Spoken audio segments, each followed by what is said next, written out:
The prophecy tells of a god of darkness who will try to destroy his brother, so he alone will be in control of the power of Ra, and that a young man named Sphinx will defeat him and bring balance to the world again.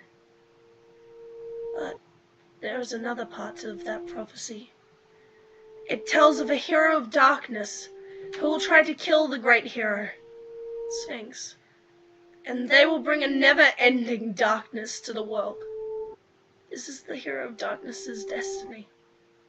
The only way to stop this is for Sphinx to kill the hero of darkness. One must die for the other to live, and for the world to live. But what if they don't want to follow their destiny? What if the prophecy is wrong?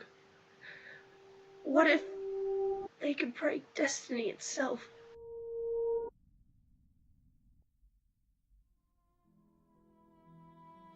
I was born in Akaran, the kingdom of the Leotari people, a race of people with lion-like features. We have cat-like noses and fur on our face, from our eyebrows down to our nose. We have long ears, a lion-like tail, and lion-like feet. I was a very strange Leotari, however. While most Leotari are born with either brown, gold, or white fur, I was born with black. That, however, was seen as a curse by all the other Leotari. What made it even worse was that I was born to a poor family.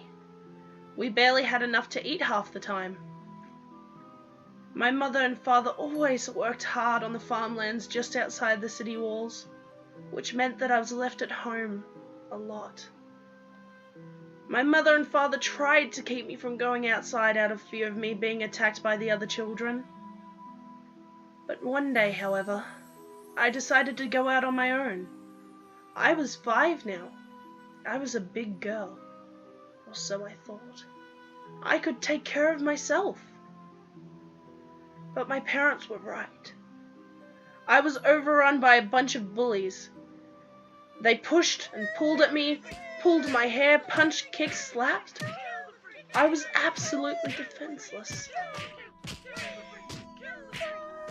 The torment went on and on. I thought no one would ever come to defend me, but thankfully, someone did. A young boy around my age came to my defense. Hey, leave her alone! The boy demanded. Suddenly, the group stopped to look at the boy. Why should we listen to you? Scoffed one of the girls. Because I am Sphinx, son of Ka'amun, nephew of the Pharaoh. The bullies turned pale. We're sorry. We'll leave her alone, okay? Just don't tell Pharaoh. They cried. I smiled as I watched them run. Hey, are you okay? Sphinx asked as he reached out his hand to help me up. Yeah, I'm fine. Sphinx, was it? I replied as he helped pull me up. Yeah. Anyway, what's your name? Alexa. My name is Alexa. I giggled as I dusted myself off to reveal my black fur.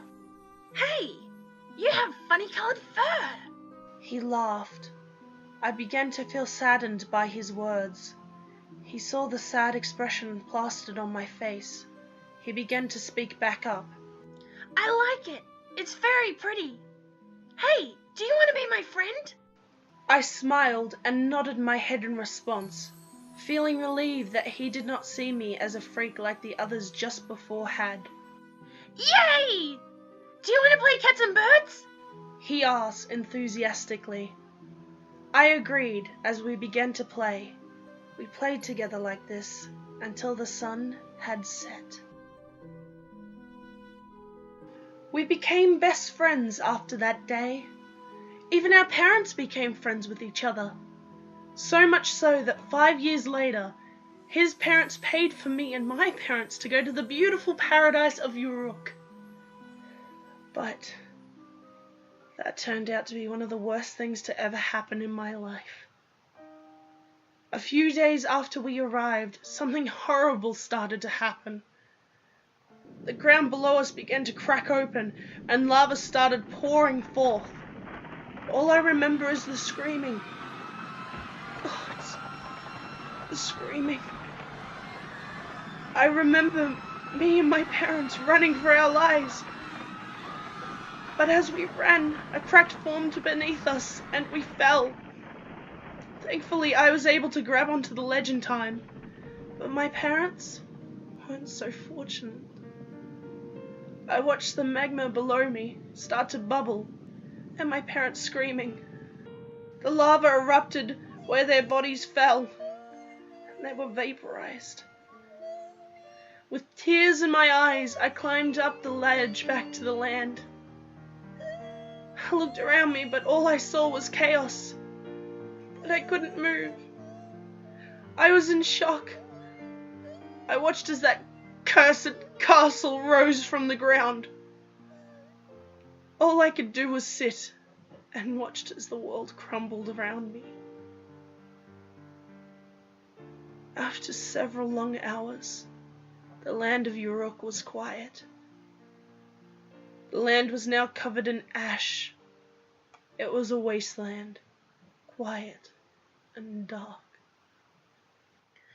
The castle that stood in the middle of this wasteland suddenly made a loud cracking noise, and a bright red light shone up towards the sky.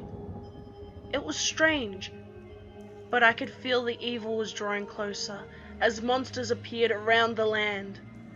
The monsters started to swarm around me. The sadness I felt quickly left me and now was replaced with anger and hatred.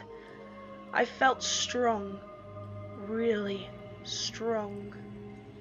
I could feel the anger burn inside of me. I finally snapped. I leapt towards the monsters and tore them limb from limb until all of the monsters around me were good and dead. I finally snapped out of my rage and began to grow depressed again. But before I could sit down again, a strange man came towards me. What is such a powerful young girl doing here so alone? He asked. How could you not know? Didn't you see what happened? I yelled. Oh, that. I was just remodeling my new home. What do you think? He grinned. I began to feel anger rise through me again. I wouldn't even think of attacking me if I were you. He scoffed. Why not? You caused this. You killed my parents. You killed all of those innocent people. You're a monster. I shouted. How dare you? Don't you realize who I am? I am Set, god of darkness and disorder. You, on the other hand, are a mere mortal. But I do have a use for you. I leapt to attack him, but he used his powers to freeze me in place. I told you I wouldn't mess with me if I were you. Now, listen here, little girl. I have a little proposal for you. If you will help me become my servant of darkness, I will bring your family back from the dead, and you shall have whatever your little heart desires after you do what I need you to. He asserted. What do I have to do? I asked. You see, there is a prophecy saying that I will try to destroy my brother Osiris to control the power of Ra. However, there will be a hero to challenge me. If I am defeated, I will need you to kill the hero and my brother for me. Then you can be free and have your parents back. His smile grew even wider. No, I won't kill anyone. I just want to go home. I cried. His smile slowly turned into a frown. You must, otherwise I'll have no choice but to kill you. Never. I won't. I just want to go home. I want to be with my people. I want to be with my friend. I screamed. Fine. I'll give you one last offer. I'll contact the pharaoh of your land, and if he or any other of your kind comes to collect you, then you are free to go. If not, you have to agree to my first deal, or you will die! Agreed? I bowed my head. He took me to the castle of Uruk, and he sent a letter to the pharaoh Setamut. Days passed, but I kept watching the pool of water that showed visions of the pharaoh in my homeland. Finally, he got the letter. I thought I was finally going to go home, but my hopes were crushed as I watched him laugh and tear the letter up. Ha! Why would I care if that disgusting freak is stuck in Uruk? As if I would waste my time and money to save one peasant. She should have burned with her parents. Then she might realize how much she's worth. Nothing!